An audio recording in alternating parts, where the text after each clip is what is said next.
Yan guys, pangalawang araw natin sa paggawa ng longganisa. Muling nagbabalik si Master Ronald sa paglulongganisa.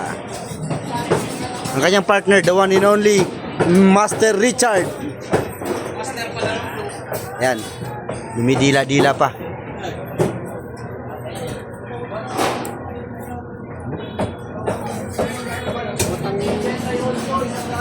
Ay, mga pagtali.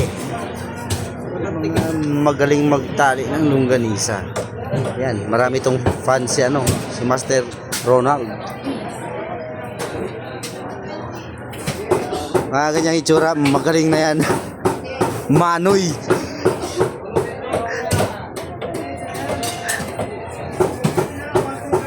Ay, ang dami yung nagawa. Ito, gagawin pala ang aray mo, naputol.